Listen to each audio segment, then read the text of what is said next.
14 জুলাই রথযাত্রা উপলক্ষে উত্তর কলকাতার এলাকায় ছোটদের শিশুদের মধ্যে রথ বিতরণ করল ৪৯ নম্বর ওয়ার্ডের উত্তর কলকাতা ভারতীয় জনতা যুব মোর্চা। উৎসবের আনন্দকে শিশুদের কাছে আরও আকর্ষণীয় করে তুলতেই এই সুচারু উদ্যোগ গ্রহণ করা হয়। অনুষ্ঠানে উপস্থিত ছিলেন রোহিত পাঠক, রাহুল সিং সহ যুব মোর্চার একাধিক পদাধিকারী ও কর্মীরা। তাদের হাত দিয়েই শিশুদের হাতে তুলে দেওয়া হয় রঙিন কাঠের রথ ও প্রভু জগন্নাথ, বলরাম ও সুভদ্রার মূর্তি।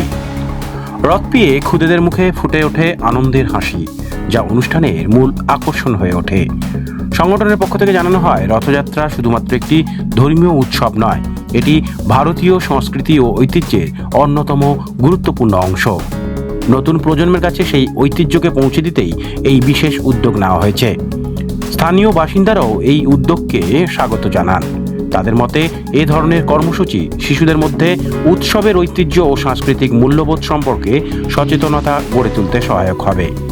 অনুষ্ঠানের শেষে উপস্থিত সকল শিশু ও অভিভাবকদের রথযাত্রার শুভেচ্ছা জানিয়ে ভবিষ্যতেও এ ধরনের সামাজিক ও সাংস্কৃতিক কর্মসূচি চালিয়ে যাওয়ার আশ্বাস দেয় উত্তর কলকাতা ভারতীয় জনতা যুব মোর্চার সম্পাদক বিজয় সাউ। 16 তারিখে রথ আছে, এই জন্য আজকে দাদা বিজয় দা 2-3 দিন আগে ব্লাড ডোনেশনও করেছিলেন। অনেক ভালো তারিখে উনি করেছিলেন।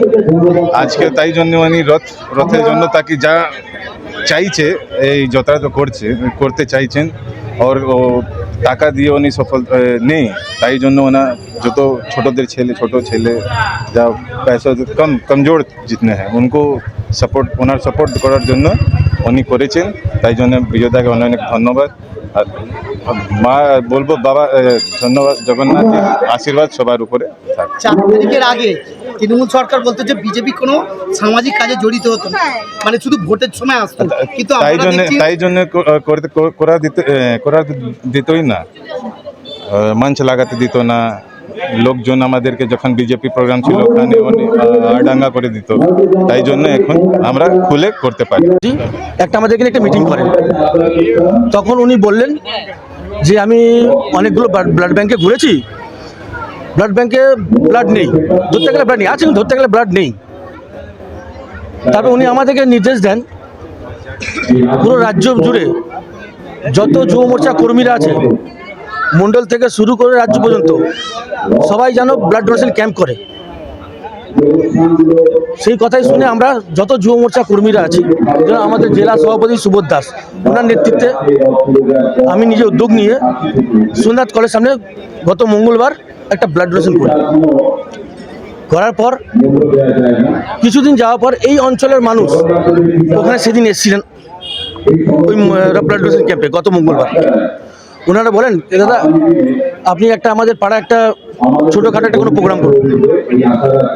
তখন আমাদের এই জেলা সভাপতি সুবোধ দাসের নেতৃত্বে তখন মিটিং করি ওনার সাথে, তো ওনাকে জিজ্ঞেস করি ভাই আমাদের 49 নম্বর ওয়ার্ডে এরকম একটা চাহিদা আছে।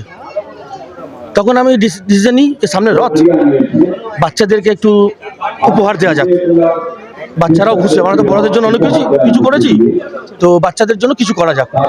সেই কথা শুনে এই অঞ্চলের মানুষের চাহিদা যেটা ছিল সেইটাকে উদ্যোগ করে আমরা আজকে ডিস্ট্রিবিউশনের কাজ শুরু করি। আজকে কতজন থেকে রথ তুলে দিলেন? আজকে আমাদের টার্গেট 120টা বাচ্চাকে।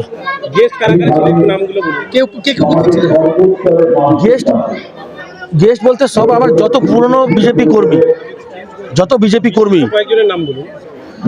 বিশেষ করে যারা আমাদের প্রাক্তন মহিলা সভাপতি আছেন শ্বেতা সিনহা, উনি আসবেন। এখন বড় নেতা কেউ আসেননি, ওনারা সব আসছেন, অন দ্য ওয়ে আছে।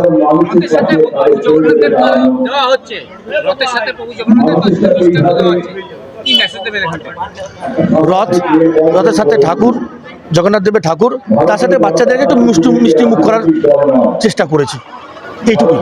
चलो रथ देने के पीछे क्या कारण हो सकता है? रथ पूजा है सामने, इसलिए रथ दिया जा रहा है, और ये तो बहुत अच्छा काम है कि रथ पूजा जैसा बड़ा पूजा है जगन्नाथ महाप्रभु का, उसके उपलक्ष्य में ये लोगों के पास हर घर में हर बच्चे के पास रथ होगा इस बार।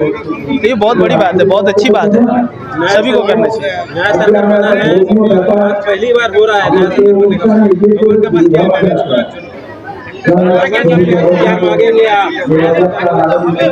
भगवान से जो हम लोगों ने मांगा था वो पूरा हो चुका है। अब भगवान से यही प्रार्थना है कि जितने भी लोग हैं सभी सुखी और स्वस्थ रहें, मस्त रहें, अच्छे से रहें और अपना काम में व्यस्त रहें। अंजित सिंह युवा मोर्चा चौरंगी मंडल 1 প্রেসিডেন্ট।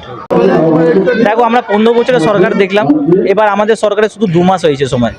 আমরা সবাই দেখছি কি করে আমরা কাজ করছি, মানুষরা দেখছে, জনগণ দেখছে, যেহেতু জনগণ ভোট দিয়েছে আমাদেরকে। আর আগামী দিনে আরও ভালো ভালো প্রকল্প নিয়ে আসবো। আমরা মানুষের সেবার জন্য মাঠে এসেছি, আর মানুষের জন্য সেবা করতে যাব, চাই বাচ্চা হোক, বুড়ো হোক, জওয়ান হোক, মেয়ে হোক, ছেলে হোক, সবাই সেবা করবে। ছোটদের এই যে রদ দেওয়া হচ্ছে, কিন্তু ছোটদের জন্য ভাঙা পার্ক সেটা নিয়ে আপনাদের ওয়ার্ডে কি? আমি এই মাত্র বললাম কি আমাদের পার্টির 2 মাস বয়স হইল, তো আমরা ধীরে ধীরে সব কাজ করবো। আমরা দেখেছি আমাদের এখানে আশপাশে অনেকগুলো মাঠ আছে, সামনে সুন্দরানন্দ পার্ক আছে, তারপরে 48-এ আমাদের একটা মাঠ আছে। ওই মাঠগুলোকে আপনার কি বলবো ব্যাট বানিয়ে রেখে দিয়েছে, যত জঞ্জালে গাড়িগুলো ওকে পার্কিং বানিয়ে রেখেছে। তো আমরা ওইগুলোকে দেখছি, আমরা ওইগুলোকে তুলে ধরবো, সব জঞ্জালে গাড়িগুলো বাইরে থাকবে, আর মাঠটাকে বাচ্চাদের জন্য আবার করে ওপেন করা হবে। আপনার নামটা? আমার নাম রাহুল সিং, আমি যুব মোর্চা।